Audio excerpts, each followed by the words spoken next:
All right. So I want to thank y'all for joining us this evening. My name is Kimberly Kay, and I'm the Operations and Editorial Director with the Legal Insurrection Foundation. And we are co-hosting this event tonight along with the Cornell Free Speech Alliance, and we're very excited about the panel and the discussion that we're going to have this evening. And so again, I want to thank y'all for joining us. Just a couple of housekeeping things before we get in. First of all, this event is being recorded, so you will be able to access this program at a later date. It's usually a few days, just kind of depends on scheduling and editing and things like that as to how quickly we're able to turn this around so that you can rewatch or share with people who may not have been able to attend tonight. If you registered for this event, and seeing as you were attending the event, you will receive a copy of the video or a link to the video to the email address that you used to register for this event whenever it's ready. So as soon as I have that, I'll go in and I'll send it out to everyone who has attended so that you will have that. So no need to ask about that. And a couple of other things, just order of business. You'll notice that this is a webinar. The way we have this set up, we do have a chat feature. We also have a Q&A. If you have any questions that you would like to ask our panel tonight, please put those in the Q&A. I'll be monitoring that throughout the event. And then chat, please feel free to use that to engage with the panel, to engage with one another. We do ask that you keep it civil. We ask that questions be on topic and germane to the discussion, and particularly civil. We've never had an issue with that, but we would like to keep it that way. And so without further ado, I just want to briefly introduce our panel, and just so you're aware of kind of the way that we'll do this evening is I will introduce the panel, and then we will start with the panelists, first with Professor Jacobson, then with Susan Price, and then with Amanda Silverstein. And from there, we have just some general things that we would like to discuss that we think are very important to this particular conversation. And then from there, I'll be going through questions from attendees. So again, if you have any questions for the panel, be sure to put them in the Q&A section, not the chat section. So we're excited about this, and we're just going to go ahead and get started. And I'm going to go ahead and turn this over to Professor William Jacobson.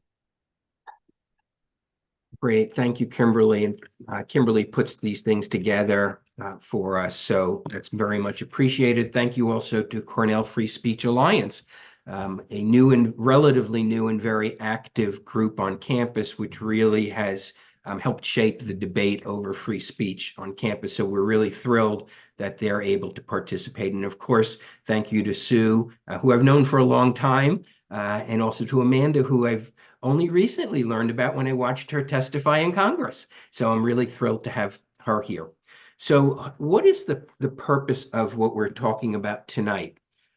The way I would term it is we're not here to talk about October 7th.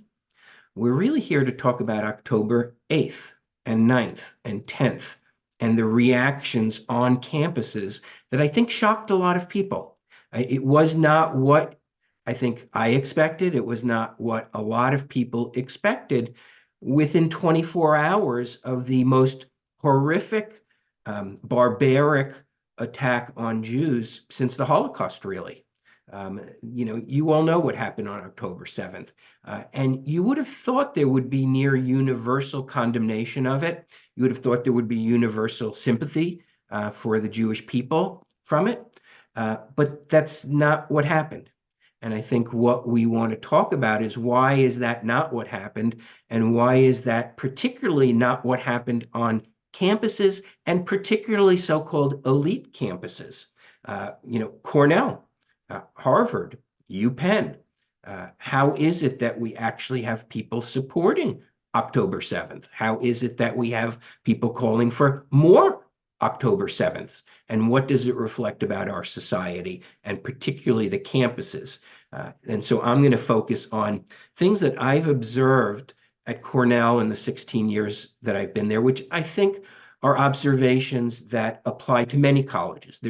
It's not unique to Cornell, but I've been on the Cornell campus, and the website Legal Insurrection just celebrated its 15th anniversary, so more or less aligns with my time at Cornell. And we've been covering these sort of issues for 15 years, almost daily at the website. And I want to point out to some trends that I've seen. Now, I could date it back to my early years at Harvard Law School in the 1980s, but we don't have the luxury of that time right now. Any of you who've heard me give hour-long speeches, you know I think these trends started long ago, but I would trace it basically back to the racialization of the Middle East dispute. You can talk about the Soviet instigated Zionism is racism resolution in the UN. I trace it more directly back to the 2001 Durban conference, which really was the launch, despite what people say, that was the launch of the boycott, divestment, and sanctions movement. I've studied that, I've written about it, I've lectured about it. And it sought to portray the Middle East dispute, which in most respects is a religious dispute, and in other respects might be a territorial dispute, but it's really not a racial dispute. And that racial aspect and the racialization of the conflict was a deliberate strategy. It was a deliberate strategy to try to isolate the supposedly white Jews from the rest of the world. And so you have the racialization of the Middle East dispute. At the same time, you begin to have a racialization of academia and a racialization of the campuses, where every dispute now, almost every dispute, is viewed through a racial lens. And that's certainly the case at Cornell, and that's really throughout academia. So as you're having a racialization of the Middle East dispute, you're also having a racialization of the campuses. You can use whatever terminology you want to use: critical race theory, anti-racism theory, diversity, equity, and inclusion. It doesn't really matter what you call it. It is a hyper-focus on race. And one of the things that I began to notice, really starting in 2008 when I launched the website, and 2009 and 10 and 11, when we covered the early years of the boycott movement, is that many things were portrayed in racial terms. They would build, meaning the student groups and the non-student groups facilitating them and backing them, would portray this in racial terms as students of color versus white supremacist Israel. We saw that at Cornell many times. I've covered 3 boycott resolutions at Cornell that went to the student assembly, and every single time that is how it is portrayed by the anti-Israel students. In fact, I think it was 2019 was the last of them. I may be a little mixed up on the years because the pandemic has really messed up my ability to place years in context, but you should see that at Cornell, where they would put together a coalition of their term, students of color, against Israel. And so you have the racialization of the dispute, you have the racialization of the campuses through various ideologies that are focused on race, and you have that reflected in the campus agitation against Israel. So that whole racialization of it, and as you know, on any campus, issues of racial justice, those sort of things are paramount. And so it's an attempt to isolate Israel, and its attempt, frankly, to isolate Israel's supporters on campus, many of whom are Jewish. Despite what you might read in the New York Times, the majority of Jewish Americans strongly support Israel. The people who are anti-Zionist are the minority. That might be changing because of a lot of the propaganda, but at least as of now, that is still true. And so that's how Jewish students got isolated on campuses.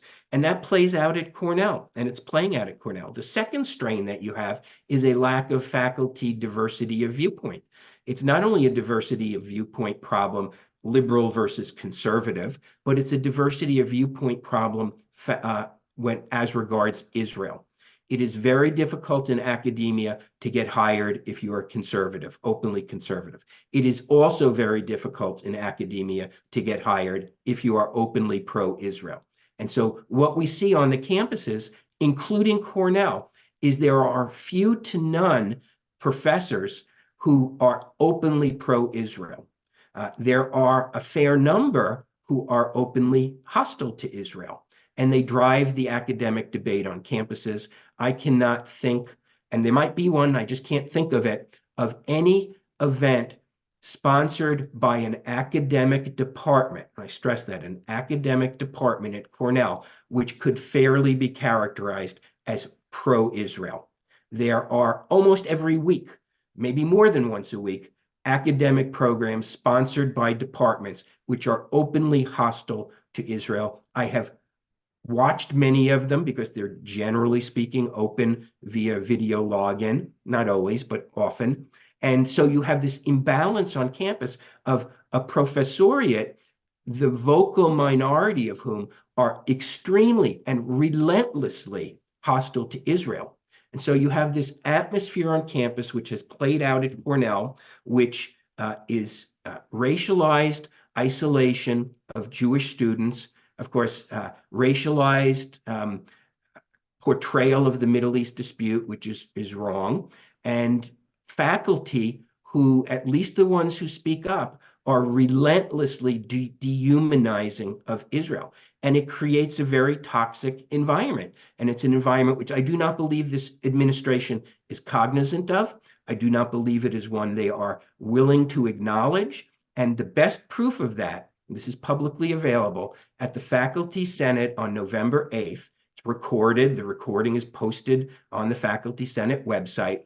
A professor who is Israeli asked the president of the university, what are you going to do about this relentless, false demonization of Israel from the faculty? And her response was that, and I'm paraphrasing, I encourage you to listen to it.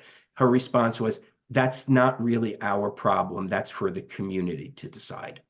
So I could go on and on and on, and I'm sure I will in response to questions, but there are powerful cultural forces working themselves out on campuses, which are more lopsided and more anti-Israel than any place else in this country. And so it is not surprising that when October 7th happens, October 8th happens. Thank you for that. Next, we're going to go to Susan Price. Thanks. Since October 7th, there have been coordinated anti-Israel activities on multiple campuses, walkouts, die-ins, teach-ins, occupation of buildings, divestment demands, declared days of no shopping because tax revenue goes to Israel, demands for less policing because the increase in policing, due to the protests and threats against Jews, makes them feel unsafe, and the Day of Resistance, which used the National Students for Justice in Palestine, SJP, toolkit, which included flyers stating Zionism equals racism. Anti-Zionist groups lit menorahs during protests they called Hanukkah ceasefire, and occupied libraries during finals week. SJP shares propaganda from extremist groups and says, quote, by any means necessary. Chapters collected money for Gaza, which may be illegal support of terrorist groups. SJP conducts annual Israeli apartheid weeks with mock apartheid walls, arguing against the need for the fence that was put up to stop terrorism and which was infiltrated on 10/7. So-called Jewish groups like J Street, Jewish Voice for Peace, JVP, and If Not Now claim they're not anti-Semitic, but many members are not Jewish, are primarily anti-Zionist, and ignore history. 2 years ago, after a court battle, Fordham was able to bar a new SJP chapter. SJP was recently banned or suspended in Florida at GW, Columbia, Rutgers, and Brandeis. Brandeis said it was because SJP openly supports Hamas, which the U.S. has designated as a foreign terrorist organization, and its call for the violent elimination of Israel and the Jewish people. Coalition groups of intersectional allies have started to pop up so SJP can take cover and get other clubs to join. Most are likely uninformed about Israel. There's Cornell's Coalition of Mutual Liberation, Tufts' Coalition for Palestinian Liberation, and MIT's Coalition Against Apartheid. On many campuses, Jews have been excluded or removed from clubs or student government. In 2021, my son was targeted by Tufts SJP, which wanted him removed from his elected role for being a Jewish Zionist. A recent suit was filed against UC Berkeley concerning the exclusionary treatment of Jews by 23 clubs. SJP and JVP debuted the End the Deadly Exchange campaign at Tufts in 2020. It is based on lies that U.S. police departments send officers to Israel to learn racial profiling and aggressive tactics from the IDF. It blames Israel for U.S. police brutality and equates the issues, quote, from Ferguson to Palestine. The referendum passed because SJP got other clubs to join the cause. Jews may join these groups because they want to help with things like climate change or Black Lives Matter. Some BLM chapters expressed support for the Hamas attacks, shocking those Jews who had supported BLM. When clubs fight for indigenous people, they say, quote, from Palestine to Turtle Island. Turtle Island means the U.S., a colonizer like Israel. Since October 7th, students have been arrested for making death threats at Cornell and Rutgers. There were multiple assaults at Tulane, Columbia, Harvard. There was harassment, vandalism, disruption, and intimidation. Professors made anti-Zionist comments in classes. Jewish students had to hide at Penn, MIT, Cooper Union, Columbia, and Cornell. At Columbia, students are starting a tuition strike for divestment. Students shouted, "Glory to our martyrs," during a silent vigil for Israeli victims. SJP and JVP were suspended, but still participated in campus events. An anti-Semitism task force was set up. At Penn, violent threats were made to Hillel. Hateful messages were projected onto buildings. Vandalism said Jews are Nazis and avenge Gaza. An uncontrolled mob came through campus. Penn posted an action plan to fight anti-Semitism. Regarding October 7th, Yale Lees for Palestine said it was a success, and when people are occupied, resistance is justified. And a Yale professor said, it's been such an extraordinary day. A Palestinian flag was hung on a public menorah near campus. Yale announced plans for educational programs. At Princeton, a PhD student is on disciplinary probation for liking a comment on Slack after his repeated attempts to meet with the DEI office to get them to respond about anti-Semitism. At Dartmouth, 2 students were arrested for trespassing and violent threats. The head of Middle Eastern Studies and the head of Jewish Studies have jointly held positive discussion forums since the attacks.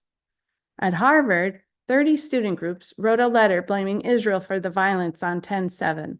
The Chabad rabbi said he can't leave a menorah out because it will be vandalized or stolen, and he was told that would make Harvard look bad. Rabbi Wolpe quit the new anti-Semitism task force and said, quote, the ideology that works only along axis of oppression and places Jews as oppressors and therefore intrinsically evil is itself evil. Early admission applications are down 17%. At Brown, a Holocaust professor blamed Israel for 10/7.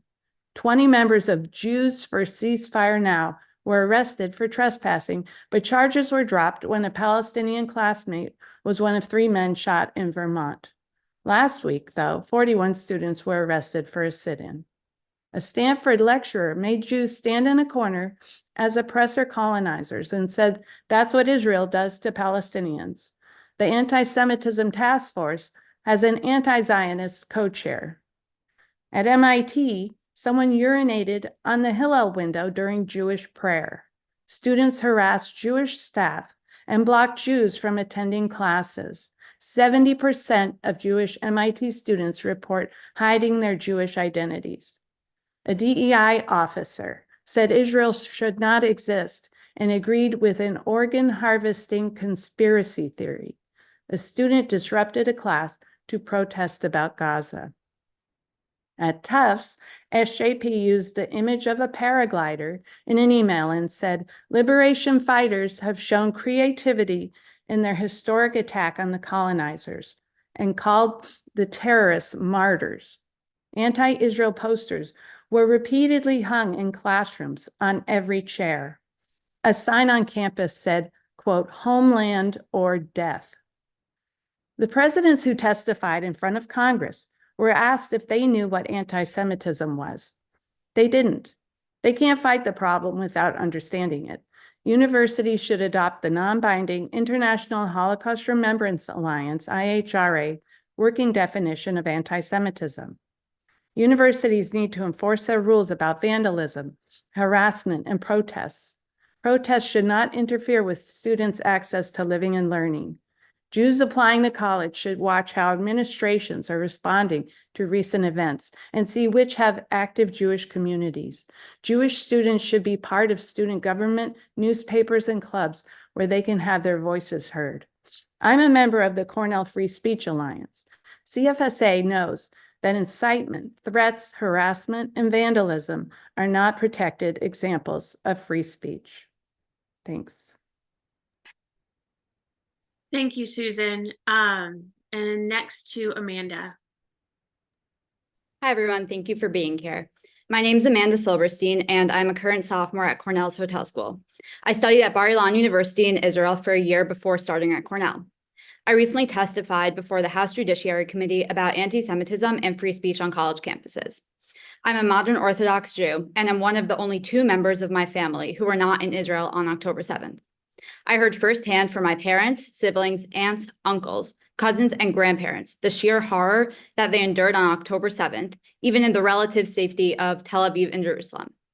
Given the extraordinary, inhumane brutality of the attacks, I expected an outpouring of support and solidarity when I returned to Cornell.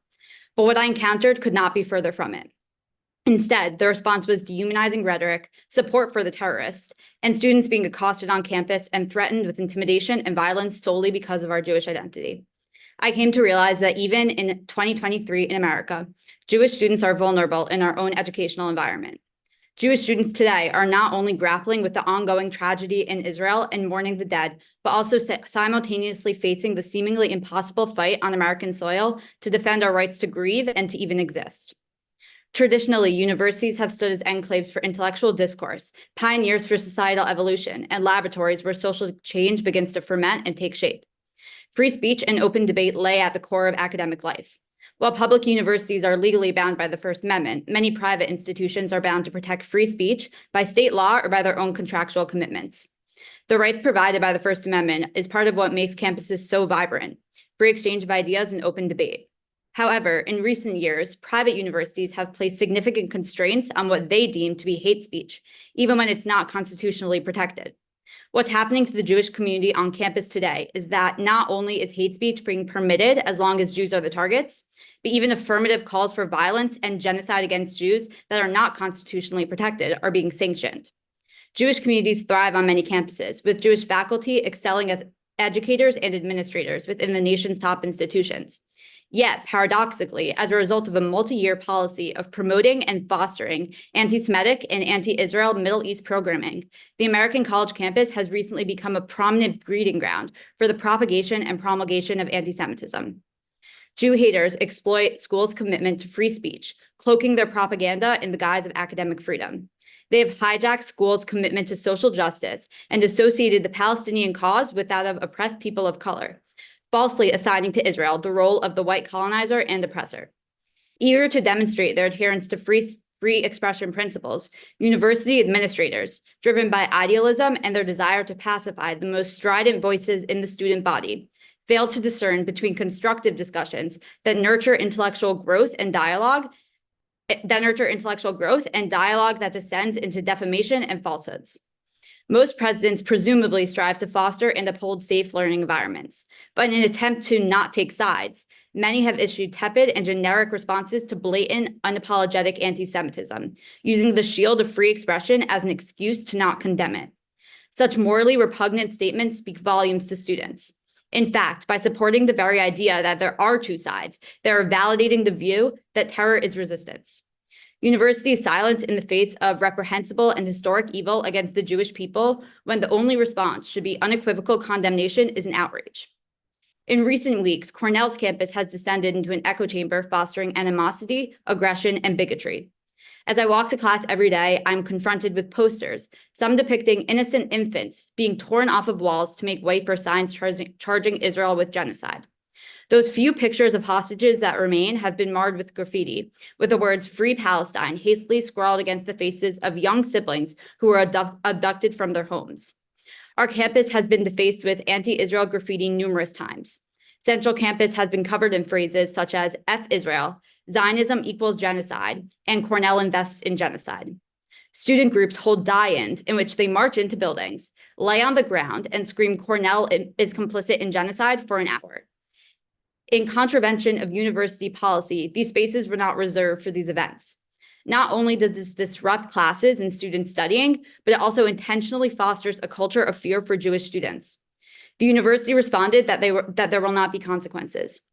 Those same student groups leading the die-ins hold up signs reading "Resistance is justified when people are occupied." Over the course of a week, anti-Zionist student groups occupied various buildings on campus. They hung Palestinian flags and various signs reading "Anti-Zionism does not equal anti-Semitism" and "From Ithaca to Gaza Intifada." The term intifada, of course, harkens back to the Al-Aqsa Intifada, symbolizing a call for violent armed resistance against the state of Israel and violence targeting Jewish and Israeli civilians. These student groups printed out a cardboard cutout of our Jewish president, Martha Pollock, and staged a mock trial for her, pressuring her to comply with their demands, one of which included a formal university statement distinguishing anti-Zionism from anti-Semitism. They utilized fear-mongering tactics and intimidation to force the administration into compliance. They marched down Central Campus chanting "From the river to the sea." This is not an aspirational call for peaceful coexistence. Fueled by anti-Semitism, it disregards Israel's right to exist and denies Jewish self-determination in the region. This chant echoes Hamas's unambiguous and unequivocal objective. Students are perpetuating age-old anti-Semitic tropes on their social media accounts. On SideChat, which is an anonymous social media platform that you register for using your school email, students have made comments including that Zionism is a form of mental psychosis, that the 6 out of 9 kids released one day who had at least one parent killed deserved it because they're genocidal colonizers, that Hamas is the lesser of two evils, that Israel and its supporters are terrorists, that no babies were beheaded and that it's Israeli propaganda, and that Hamas is a resistance group and that what happened on October 7th was an act of resistance and retaliation, and many, many more. Students hide behind a perceived veil of anonymity, and they believe that they can make whatever statements they want with impunity.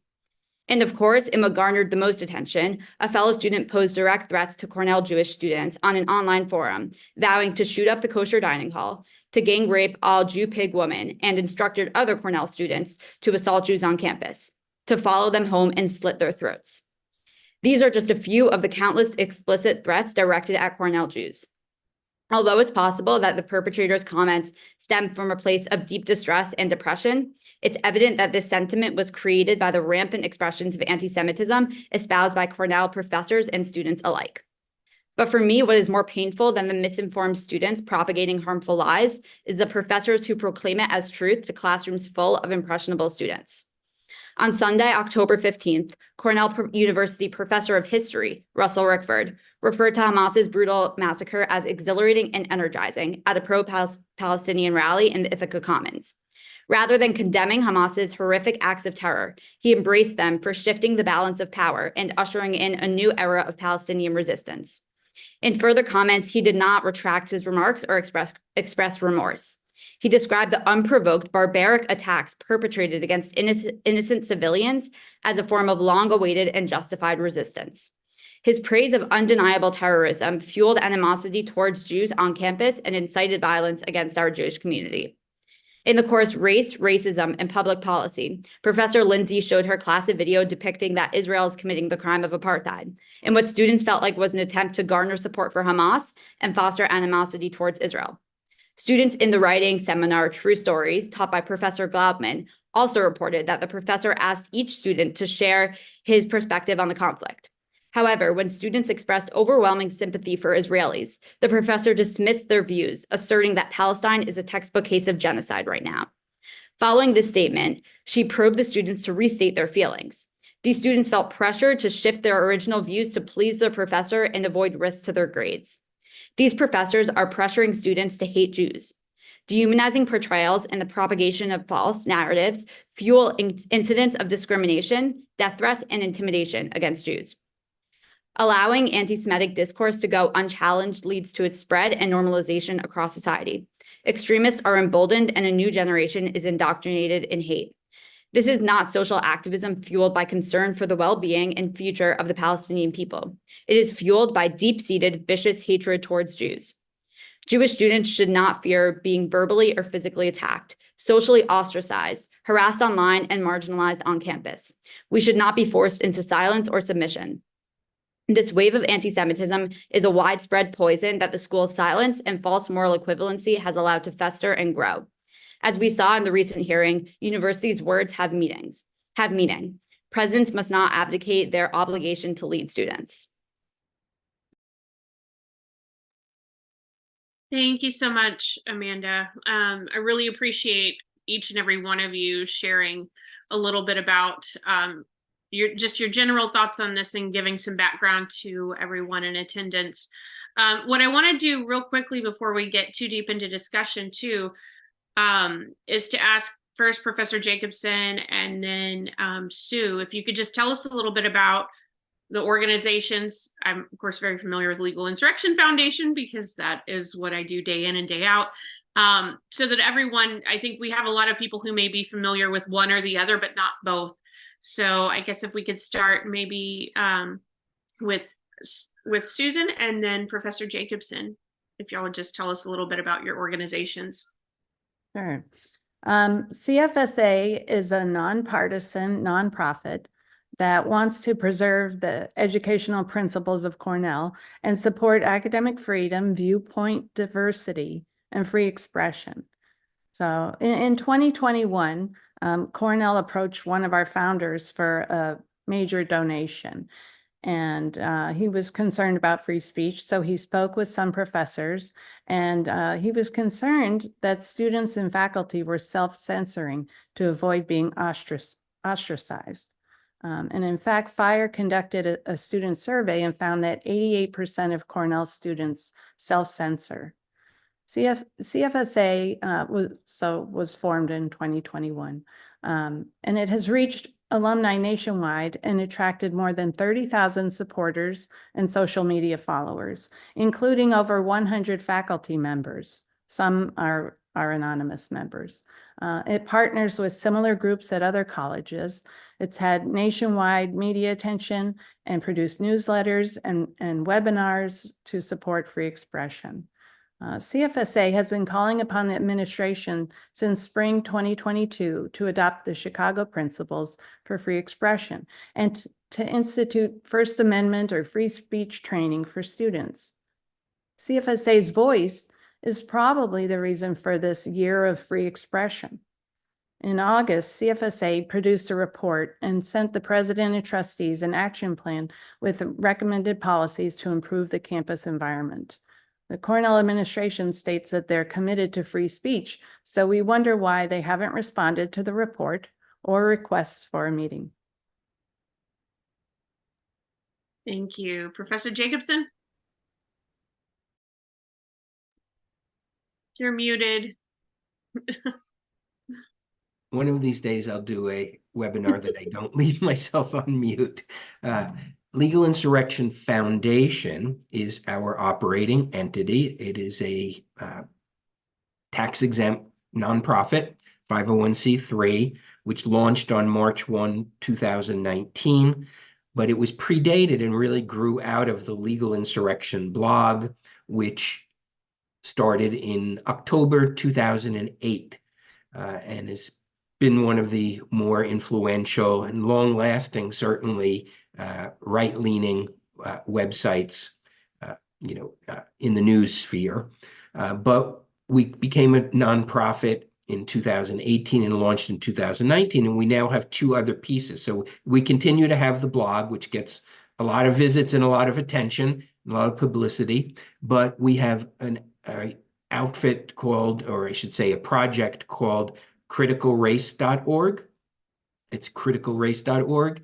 And that is something that was launched, frankly, in reaction, and we don't have time to go into it in great depth, but as a reaction to the anti-racism initiative that was launched by the president of the university and imposed on the university in the summer of 2020. We felt it was important to document what was going on in this sphere throughout academia, just facts, everything is sourced, and we cover over 500 colleges and universities, all 155 medical schools, the military academies, elite K through 12. We have 700 schools in total.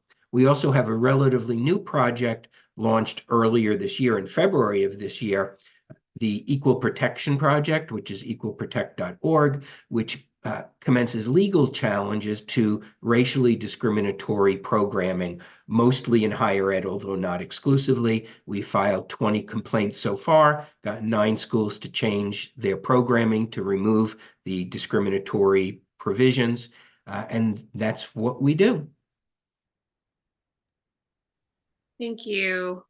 I think let's go to, I think the next thing I think we should discuss is if you could do one thing, given the current situation. It's something I think that's very important to us, I know, as an organization, is we don't just talk about the problem. We don't like to complain about a problem. We like to do something. We like to provide others with the tools they need to also do something. So maybe this time starting with Professor Jacobson, and then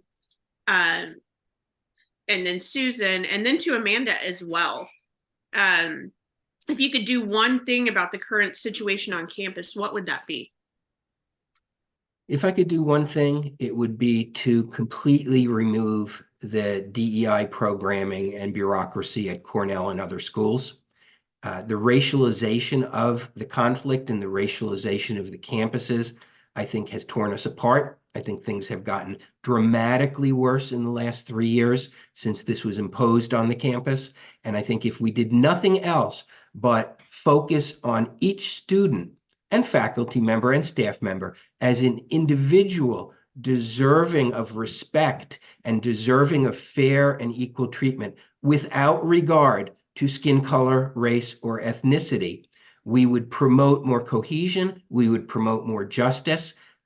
We cannot address the problems that we're having on campus as long as everything, and I mean everything, is looked at through a racial lens. So it needs to be gotten rid of. I think this administration is never going to do it. They're going to double down, but they are making things worse, not better.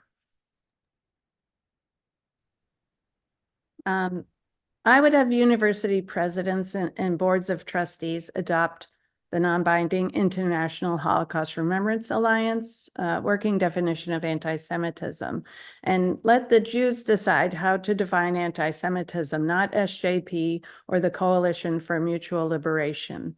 The IHRA definition has been endorsed by more than 40 countries, at least 30 states, including New York, the State Department, the last 3 presidents, and over 1,000 other entities. It should be used as a tool to identify incidents and to educate, and for training for freshmen, student government, faculty, staff, and security. It would show leadership and would be a great sign to students, parents, and alumni who have lost confidence in these universities. And I should just add that the CFSA would probably say, adopt the Chicago principles and majorly reform or eliminate DEI. Yes, I definitely agree that the IHRA's definition of anti-Semitism should be adopted by the university, and that it will enable them to more directly and effectively respond to such anti-Semitic incidents that we see occurring all over campus. I also think that it's important that the administration not make concessions to ridiculous demands of such student groups, and that they stop applying a double standard to what Jewish groups versus the pro-Palestinian student groups do. For example, we were told numerous times that we could not hang posters of the hostages on certain buildings and at certain facilities. We took them down when the police told us that. However, somehow the Palestinian student groups were allowed to occupy buildings throughout a week and hang Palestinian flags, hang signs calling for an intifada without any repercussions for their actions. And so I kind of want to go back to you, Amanda, because being on campus right now, I think you can speak to this in a very different way in terms of, I mean, you are living this out day in, day out, as long as you're on the campus. Can you give our audience a little bit of insight into what things are like, particularly if you noticed any shift pre-October 7th and post, and what that seems like to you, what you've noticed since then?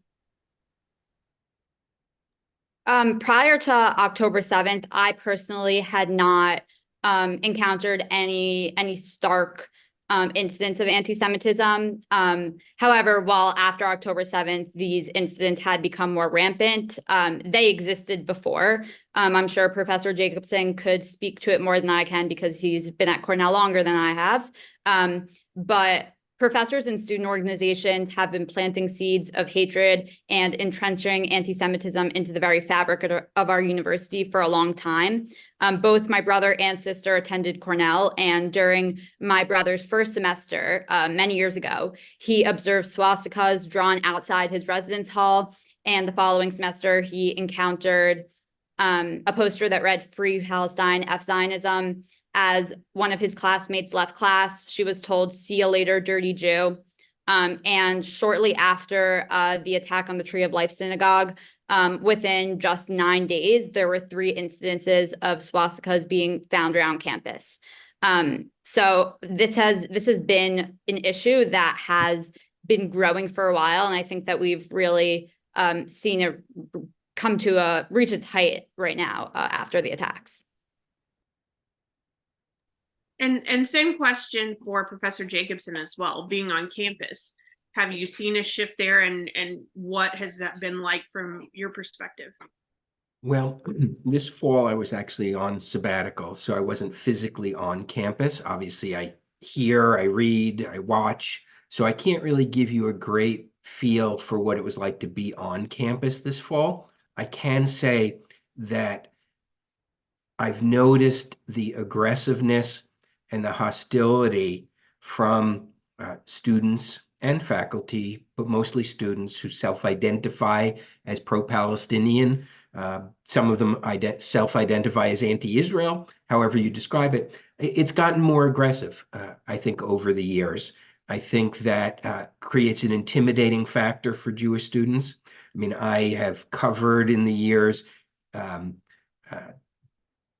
situations where there was such disruptive behavior that an activist from Ithaca who accompanied SJP to these activities was actually prosecuted for harassing Jewish students. A video of signs being ripped out of Jewish students' hands, an Israel Independence Day event disrupted again by SJP. So I think the temperature has been rising. I think it lowered during the pandemic because a lot of people weren't around. But I think what you're seeing now is not an aberration. And of course, at our website, we've covered hundreds of these incidents around the country over the last 15 years. I think the temperature is rising. I think people are getting more aggressive. I think they're feeling emboldened. And administrations, for the most part, are doing nothing. And then, Sue, do you have anything you would like to add on that as well? Because I know you bring a unique perspective to this, being a parent of students at Cornell. Yeah, so my son graduated. I attended Cornell, and my niece is there right now. Yeah, I think this has been growing on campuses for, over 20 years, and that's about the amount of time SJP has been around. But yeah, part of it is the faculty. They're, a few years ago in AAP, there was a guest lecture with Ariella Azule, and she had, it was called Palestine is There Where It Has Always Been. So obviously it was going to be a biased lecture. And so it was actually on Zoom because it was during COVID, and they put in the chat, the dean put, oh, this may be controversial. We're going to have a follow-up lecture that shows the other side of this issue. And of course that blew up into a whole thing. But people that watched her presentation said that it wasn't accurate. It wasn't based on history. And she had slides of Jewish soldiers, because it was pre-Israel time, and she blacked them out. So they were dehumanized. They almost looked ape-like. And she said she did that because she couldn't stand to look at them. And then there's also periodically, Cornell has the Cornell Tech Campus in New York City, and it's through a partnership with the Technion Institute from Israel. And frequently there are calls from grad students and faculty and students for Cornell to, disassociate that partnership because it's related to Israel. So there have been things going on for a long time, but definitely the tenor has increased significantly since October 7th. Thank you all for that. So this is something I know as an organization, this is a question that we get asked many, many, many times in similar events and in other venues as well. And I know several people have asked this in the Q&A. And it's about donating to Cornell and other universities that continue to be so problematic and tend to be hotbeds of anti-Semitism and other terrible behaviors and ideologies. And so I think first to Professor Jacobson, should alumni continue to donate to Cornell and other universities like this? Yeah, that's a question I get asked almost every time I speak, and it's not just recently, it's for many years, because a lot of alumni are very concerned and upset with what they're seeing go on. And my answer used to be, it's really up to you. I think that as long as you understand how your money is going to be used, obviously, if you're someone who donates $50 to the annual fund, you can't really have much input. But if you're a major donor, you need to understand where your money is going and what is it supporting, and is it really going to be used for that purpose? So that used to be my answer. My view has hardened dramatically since October 8th. And it's hardened dramatically with regard to Cornell. I'm not saying don't donate, but I can't recommend it. Not with this administration, not with their reaction to what happened on October 7th, not with the way they've dealt with the campus, the very dismissive attitude. I can't recommend it. I can't recommend it. I'm sorry, I can't. I wish I could, because there's many good things that go on at Cornell. There's a lot of good things. I'd say there's probably more good than bad. But I think this administration needs to get a message, like some other administrations at other schools have gotten, and the Board of Trustees needs to get a message that the old way of doing things, as it regards this racialization of the campus and the treatment of Jews, one of the other speakers here mentioned how the disparate treatment of different groups. I mean, now all of a sudden we're discovering the value of free speech in this administration when the hate speech, which is not a legal term, but when the hate speech is directed, at Jews, all of a sudden, First Amendment, everybody's got a right to speak. If it's directed at any other group on this campus, they come down with a sledgehammer. I'm tired of it. I really do. And I think the alumni, particularly the big donors, need to send a message. Not that we want to hurt Cornell, but something has to shake up the current administration and the current Board of Trustees. Do you have anything to add to that, Susan? Sure. Well, I should just follow up with what I was saying about that lecture, that of course there was never a follow-up showing the opposite counterpoint. But in terms of donating, I know my father's also a Cornell alum. He had set up a scholarship program years ago. And we've had discussions about, how would it be if he found out that a recipient of his scholarship was part of SJP or some other thing. Like, there's no way to control that. I'm sure Seth Klarman isn't happy that his donation and building was used for a die-in and an occupation.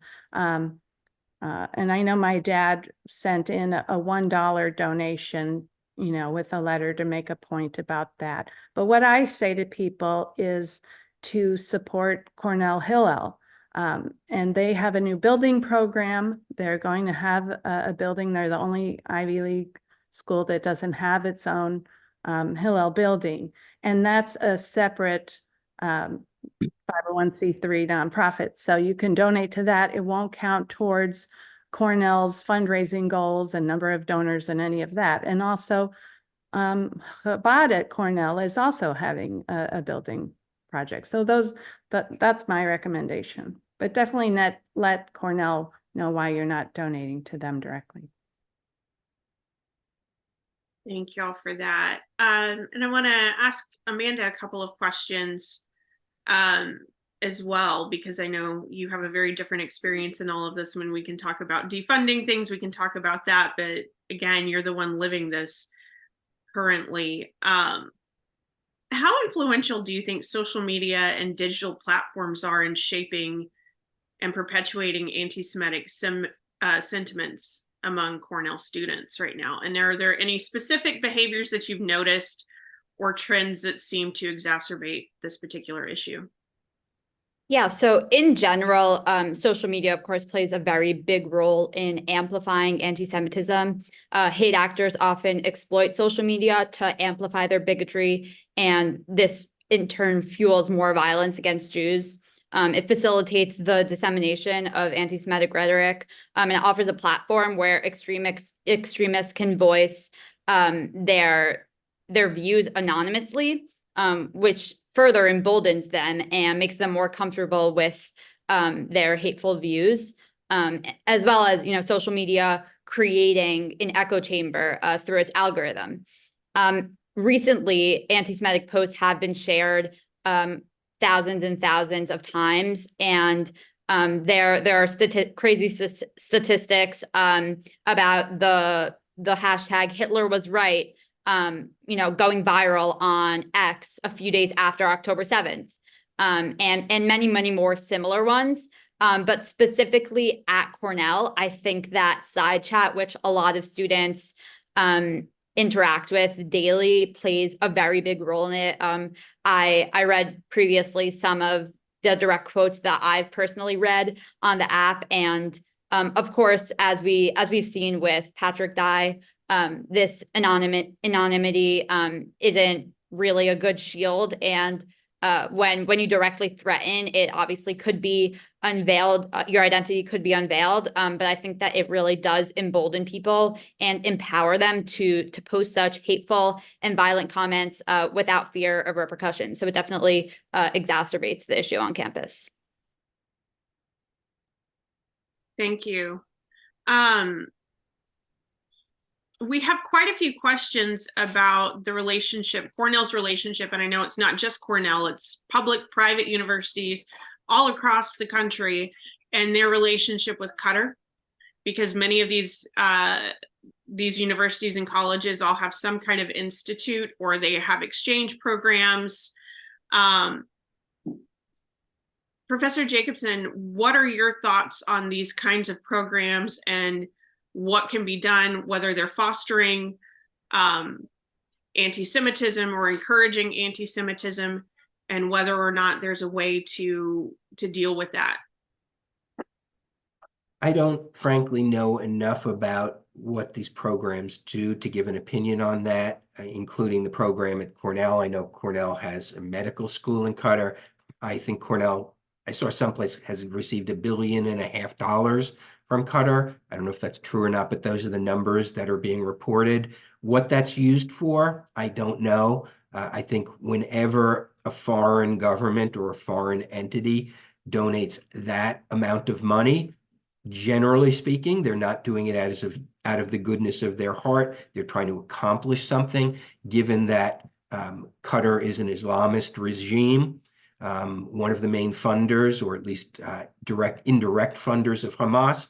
It would concern me. I did want to address a question that was mentioned in the chat right when I was speaking before about there were some suggestions about donating to Chabad, which I totally support, and donating to Hillel. And somebody asked about donating to the Jewish Studies Department. I would not recommend donating to any Jewish Studies Department at 90+% of the campuses around the country. I don't know about Cornell, you should look into it, but very heavily anti-Zionist presence, very heavily anti-Israel presence. We've written about this extensively at the website. You cannot assume that donating to a Jewish Studies Department means you're going to be fostering a balanced treatment of Israel. I think you need to look into it. And that's not a comment about the Cornell Jewish Studies Department. I don't know them personally, but I caution the assumption that just because you are donating to a Jewish Studies Department, you are donating to the Israel cause. I think I would just add, the only exception to that might be if you were donating to a specific chair in Jewish studies. It's my understanding right now there's only a course on Palestine and they don't have a Holocaust course right now. So there really should be a class on the Holocaust and on modern Israel. So if there was a chair for either of those, and if there was some way for the donor to be sure that that it wasn't an anti-Zionist professor that was installed in that role, because clearly the students are lacking in knowledge, and that would really be helpful and beneficial. Which leads me to another question, and I'll direct this to Susan, and then open it, of course, to Amanda and also Professor Jacobson, about anti-Zionism and whether or not that is a form of anti-Semitism. Yes, absolutely. I agree with that. Martin Luther King Jr. has a famous quote, when people criticize Zionists, they mean Jews. You're talking anti-Semitism. And Jew hatred has evolved over the centuries, from hatred of the religion to Jews as a race, to Holocaust denial, and then to Israel as the source of all evil. And even Jonathan Greenblatt of ADL has come out and said that anti-Zionism is anti-Semitism.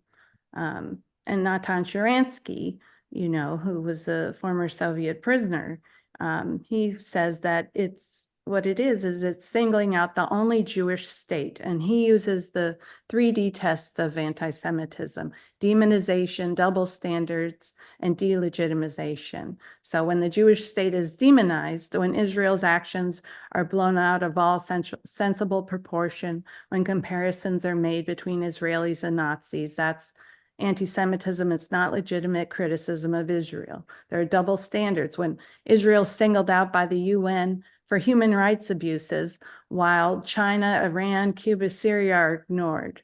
Delegitimization, when Israel's fundamental right to exist is denied, that's anti-Semitism. So in conversation and debate, there's a difference between legitimate criticism of Israel, which obviously Israelis and Jews do, and calling for its destruction or its end. To add on to that, the underlying force that drives the animosity towards Israel is rooted in hatred towards Jews. In most cases, some people attempt to create some sort of facade of moral justification by artificially separating anti-Semitism from anti-Zionism, which enables them to harbor animosity towards Jews while claiming that it's solely directed at Israel. And this minimizes the international anti-Semitic sentiments that exist from hostility towards Israel, even though we see, of course, the 400+ increase in anti-Semitic incidents since October 7th. Also, Israel holding the largest concentration of the world's Jewish population naturally draws the ire of those who despise the Jewish people. And anti-Zionists fundamentally reject Israel's right to exist, which is very distinct from valid criticism of Israel and Israeli government, which is not in and of itself inherently anti-Semitic. But criticism of the Jewish state often does mask hostility towards Jews, and dismissing the state of Israel and claiming that it's a racist endeavor is rejecting a core facet of Jewish identity and what it means for Jews all around the world to be Jewish, and rejecting this facet of our identity. The core of Judaism is rooted in a yearning for Israel and a return to Zion, and rejecting this part of our identity is really rejecting what it means for most Jews around the world to be Jewish. Yeah, I think the only thing that I would add to that is it is theoretically possible to be anti-Zionist and not hate Jews. I mean, certainly that's true, but that's not a formulation that we apply in other contexts. If somebody engages in conduct which is targeted solely at a particular minority group, obsesses over that minority group, is hostile to that minority group, and puts that minority group in grave danger, we don't hesitate to call that racism. But all of a sudden, when it comes to Israel, where half the world's Jewish population lives, to say that Israel should cease to exist as a Jewish majority state, as a Jewish state, not maybe legally, but in character, we know what the result of that will be. The result of that will not be everybody holding hands. Okay, the result of that is going to be October 7th times 1,000. So to say you're anti-Zionist and Israel should not retain its Jewish character, but 50 plus Muslim majority states in the world don't have to give that up, and 50 plus minority, countries in the world don't have to secularize and give up their religion. But only Israel, the only Jewish state in the world, has to. I'm sorry, in the real world, that is anti-Semitism. You can try to talk it away as much as you want, but when you are calling for a result, which would be the destruction of half of the world's Jewish population, you're anti-Semitic, you're anti-Jewish, and you should just fess up to it and not hide behind some theory distinguishing anti-Zionism from anti-Semitism.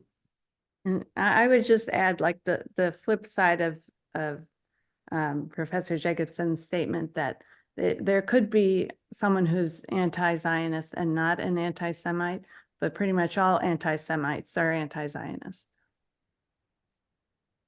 True story.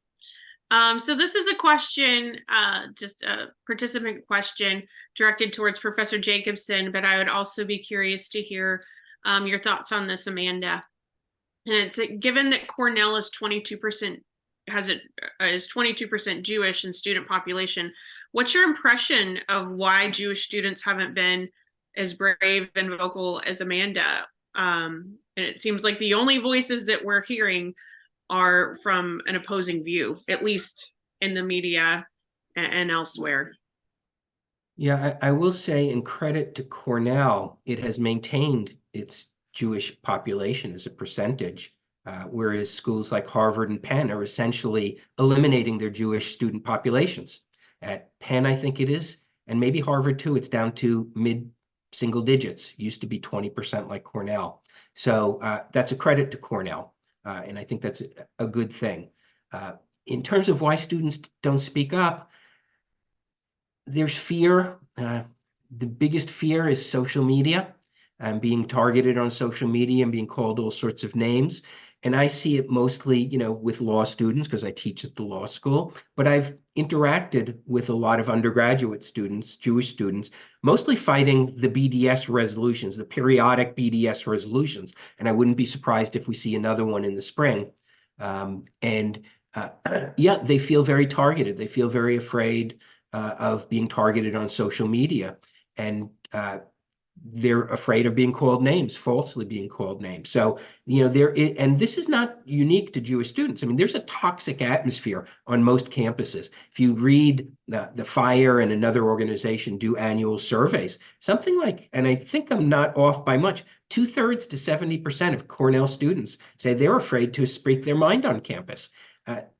What's the administration doing? They're fostering a year of free expression, but if you look at their programming, it's very legalistic. It's very artificial. It doesn't address the lack of viewpoint diversity on campus. So what Jewish students are experiencing, I think many students, maybe the majority of students are experiencing, I think they just feel it more intensively because what they're feeling is a targeting of them as a people, as opposed to a targeting of them purely on political grounds. Yeah, and to add on to that, not only is Cornell's Jewish community, remaining at a steady level, but from what I've heard from my older siblings who graduated from Cornell many years ago, it's really been skyrocketing and growing at a tremendous pace. As was mentioned, Chabad and Hillel are both extending their facilities to be able to accommodate our growing community. And I think it is a testament to the strength of our Jewish community, despite all of the negatives and all of the pushback that we receive on campus. And with regards to people not speaking out, it is difficult. I mean, prior to everything going on campus, was more reserved. But of course, given my connection to Israel, and me being a very religious student, especially with respect to the broader Jewish community at Cornell, I think it is really important to speak out, and to face the fear of potentially being targeted for it. I walk around campus holding a water bottle with an Israeli flag on it. And when I'm walking by a lot of these rallies, sometimes I'm shaking a little bit, potentially thinking about what could be done to me and what harm could be done to me. But I think it's more important to speak out than to live with the fear of not. So yeah. And kudos to you for doing that. Not everyone is quite so brave, though I wish they'd be. I think the world would be a much different place if people would be a little bit less afraid of the bullies in whatever form and shape that they come. I think that the Cornellians for Israel and the CJL and Hillel student leaders have all been pretty active too. Which is fantastic. So I want to shift discussion a little bit from, just kind of talking about the problem, talking about what the problem looks like, and to discussing the solutions here and what can be done. I mean, I know that at least for our organization, we are constantly working towards solutions. We take action where we're able to do so. And I'm sure that the Cornell Free Speech Alliance does that as well. I think so many people, and it's not just in this particular event, but we have noticed in traveling all over the country and doing other events like this virtually, so many people are seeing this, what seems to be a monster of a problem, and they feel helpless and are not sure how to get involved, what to do, what they can do to move the needle to make a difference. And so if maybe Susan, if you could speak to that, and if we could just go around, maybe Susan, Amanda, even your thoughts on that from a student perspective, and Professor Jacobson as well. And definitely thank you to Amanda and the other students that testified at Congress. That was so important.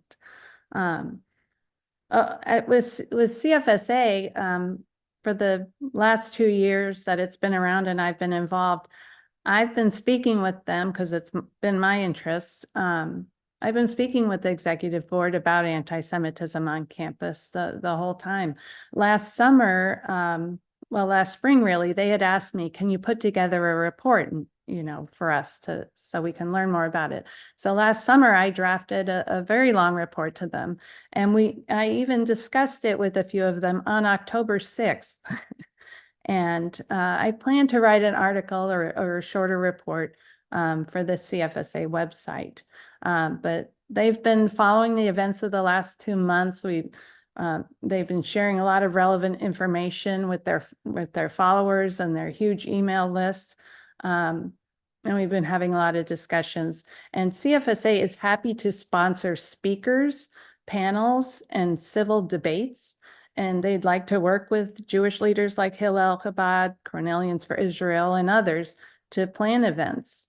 And for fighting anti-Semitism, in addition to free speech and viewpoint diversity, especially in the faculty, we need academic integrity. There should be the pursuit of truth in academia. And I think a lot of these anti-Zionist professors are not relying on truth in history. And there should be some accountability towards that. And like I said, there should be classes on the Holocaust and modern Israel. So I would encourage everybody to join and check out, the website Cornell Free Speech Alliance, or if you're interested in a different campus, there are a few others that have popped up for other colleges.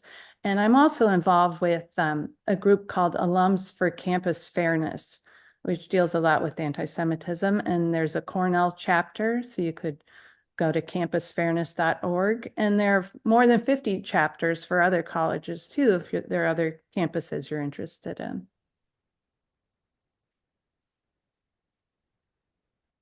Amanda, do you have any thoughts on that, about how students could be more involved and what they could do? I think specifically on Cornell's campus, Cornellians for Israel, Chabad, and Hillel are really amazing outlets for any parents here who want their children to be more involved. I'm mostly involved in Chabad and CFI. I'm the vice president of Chabad, and it's a truly amazing organization. And I think that all of these Jewish student groups have really helped to rally our community and to unite us in the face of the tragedy and barbarity of October 7th, but then also what's manifested on campus since then. I think that being as active as possible and really showing the other side that our community will not be shaken and that we remain strong and connected is extra important now.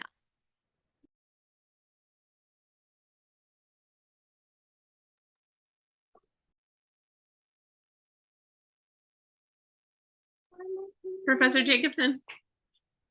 Yeah, I think it's an all of the above approach, but I can't emphasize enough that one of the driving forces of this problem is the lack of faculty diversity of viewpoint.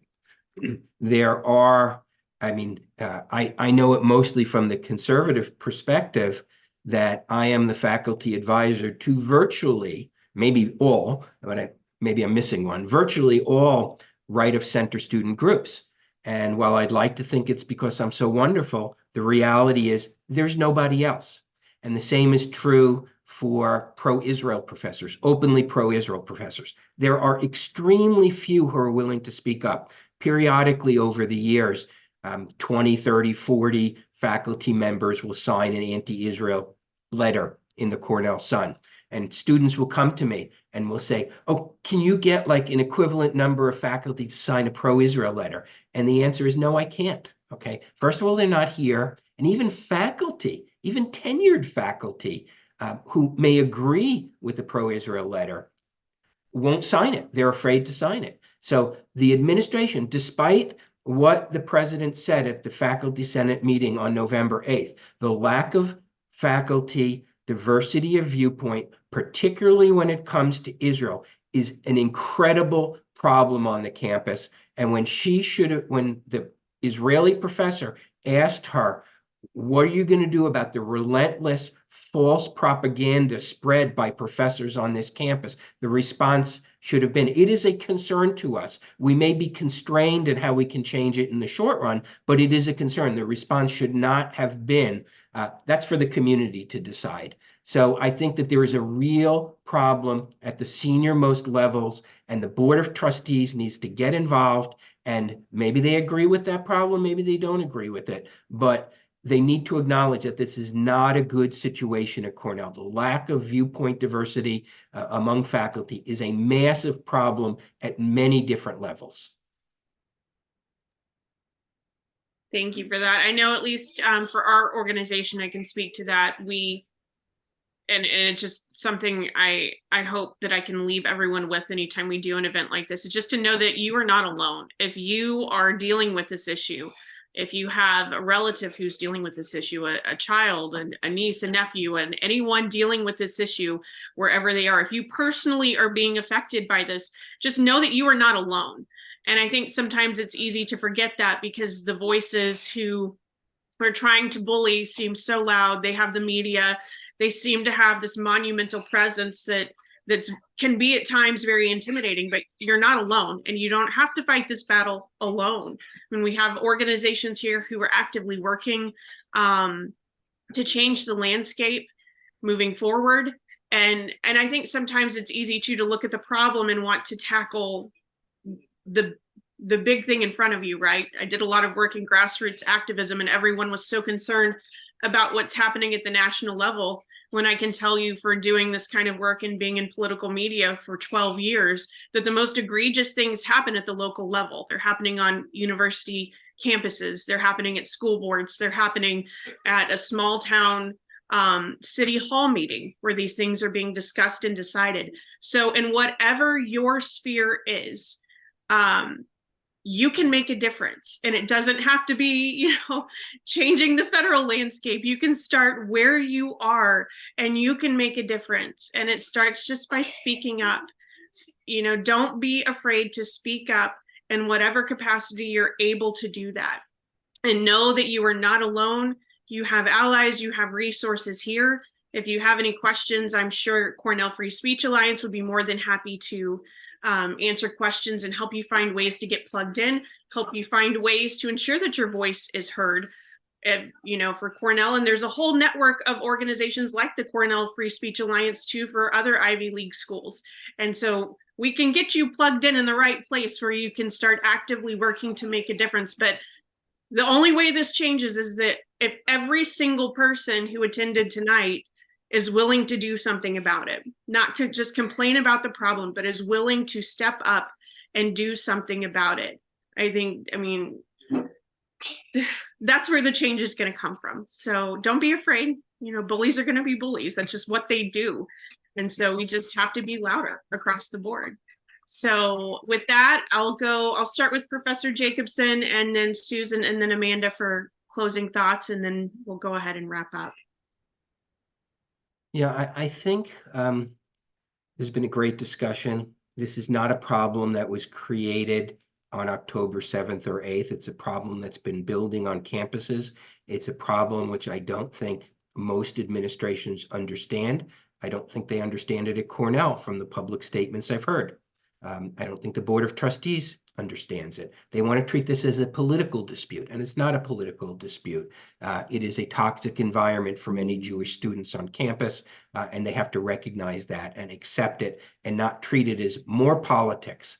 It's not just about politics. So I think that that is a real problem, and I think that alumni and the people watching this have a role to play.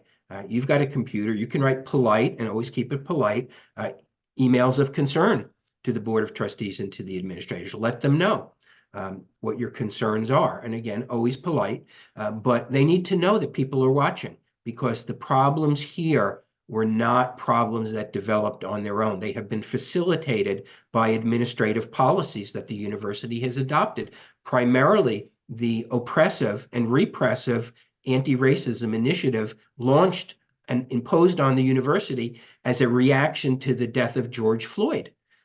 It shouldn't have been done that way. It should have been more deliberative, and it's created problems. Things are worse now than they were 3+ years ago, and they're not going to get better by doing the same mistake over and over again. So let your voices be heard. Cornell needs to change course and needs to change the campus culture. Can't do it around the fringes. Amcha Initiative recently did a report about what's going on. And one solution they offered, quote, dismantle the discriminatory double standard at the heart of current school policies and establish new policies that use a single behavioral standard to guarantee equal protection for all students from verbally and physically abusive behavior, irrespective of the identity of the victim or the motivation of the perpetrator. And then I just wanted to point out that starting in January at Cornell is this new Center for Racial Justice and Equitable Futures. And that's described as the center will connect and amplify the university's research and scholarship around issues of racial injustice and inequality, and its work to develop more just and equitable public policy. So, you know, if what we're hearing from students and some of these professors is Zionism equals racism, then what are they going to be telling us at that new center, and how is that fitting in with DEI? And another thing I can point out, you know, when all of this was happening at Cornell, they hastily threw a few things on the DEI page about anti-Semitism, and then because they think anti-Semitism, which is a multifaceted thing, is the same as Islamophobia, and clearly the scale of incidents related to the number of Jews, it's totally different. But they threw a little bit of information on that page. They used a completely ridiculous definition of anti-Semitism that nobody's ever heard of. And the resources are not appropriate, and so on. But that's another thing. I think that enforcement of rules is very important. You know, like Amanda said, all of these campus code and rule violations have occurred, and there's not been enforcement of that. There needs to be transparency. If we don't need to hear names, it can be anonymous, but update the community. Tell us, are there disciplinary actions happening against any of these students? I don't think there are, other than the one that was arrested, but we should be hearing about that. And whatever happened with all the vandalism, that was criminal as well. And there's been no follow-up. They have no leads. I don't know what's happening with that, but the community would like a follow-up. And then in terms of other things besides checking out CFSA and alums for campus fairness and so on, you could contact your elected officials. Kathy Holschel has said she wants to fight anti-Semitism. Contact the Congress people, the senators in New York, tell them, look, we want to hear more about Cornell and what's happening with this hostile environment, or any other campuses that you're interested in. Reach out to the elected officials, because if you call or email, they need to log that. They need to respond. And then, reach out to the trustees, write your op-eds, write your letters, write to the Daily Sun, write to other newspapers. Just to add, of course, as we've heard, anti-Semitism is a deeply, deeply entrenched issue in many universities, especially including Cornell. And of course, a lot of it stems from the disparity in terms of diversity of thought in the faculty and in the student body. We've seen that 51% of 18 to 24-year-olds believe the Hamas attacks were justified by the grievances of the Palestinians, which is a truly staggering number. And I think that universities could play a bigger role in dispelling a lot of these myths and misconceptions with objective courses on the matter that really teach students what's happening, because so many students hear words being thrown around like human rights, decolonization, settler colonialist, genocide, and they think that they're demonstrating for a righteous cause and really just seizing on this opportunity to join a growing cause against Jewish students. Of course, there is a lot of virulent anti-Semitism and vitriol towards Jews on campus, but a lot of students are misinformed and don't know the reality of the situation and don't understand what's happening. And I think that creating more courses on the matter and really working to educate students is really pivotal and truly so significant in fostering a more tolerant campus, and one that students feel safe in and more educated. Thank you. And I'll just leave you with the fact that, I mean, there's no one coming to write this. There's no one coming to save anyone from this problem except us and you. So you can't wait for someone else. You have to be the someone else, and you have to get involved, and you have to do something. And so we will, whenever we send the video of this program, what I will do is I will request information from both Susan and Amanda.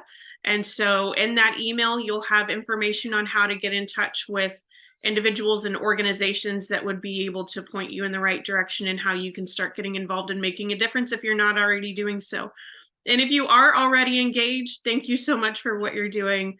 And I want to thank our panelists so much for taking time out of their days, especially during the holiday season, to discuss this issue with us and for you. I want to thank you for joining us tonight, and we wish you a wonderful holiday season and a wonderful new year.